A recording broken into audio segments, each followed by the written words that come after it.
ഓം നമ ശിവായ. അമ്മയുടെ ഒരു ഉത്തരേന്ത്യൻ പര്യടനവേള. വൈകുന്നേരമായപ്പോൾ അമ്മ വിശാലമായ ഒരു മൈതാനത്തിൽ വണ്ടി നിർത്തിച്ചു. കൂടെ ഉണ്ടായിരുന്ന വണ്ടികളും മൈതാനത്ത് നിർത്തി. അമ്മ പുൽത്തടിയിൽ ഇരുന്നു.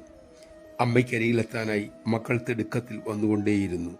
ഒരു പെൺകുട്ടി വന്നപ്പോഴേക്കും അമ്മയ്ക്കരിയിൽ സ്ഥലമില്ലാതെ അവൾ അമ്മയ്ക്കരിയിൽ ഉണ്ടായിരുന്ന ഒരു കാട്ടുചെടി പിഴുതു മാറ്റാനുള്ള ശ്രമം തുടങ്ങി.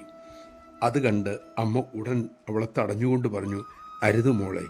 പെൺകുട്ടി പറഞ്ഞു, അമ്മ ഇത് വെറും ഒരു കാട്ടുചെടിയാണ്.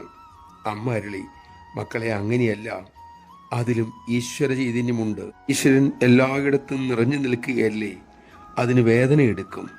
നമശിവായ. നേഹ നാനാസ്തി കിഞ്ചന എന്ന് ശ്രുതി. നാം ജീവിക്കുന്നത് ഈശ്വരനിലാണ്, ഈശ്വര മധ്യത്തിലാണ്. ആ ബോധത്തോടെ കഴിയുന്നത്ര ആരെയും ഒന്നിനെയും വേദനിപ്പിക്കാതെ വിഷമിപ്പിക്കാതെ ജീവിതം നയിക്കാൻ പൂർത്തിയാക്കാൻ നമുക്ക് ശ്രമിക്കാം.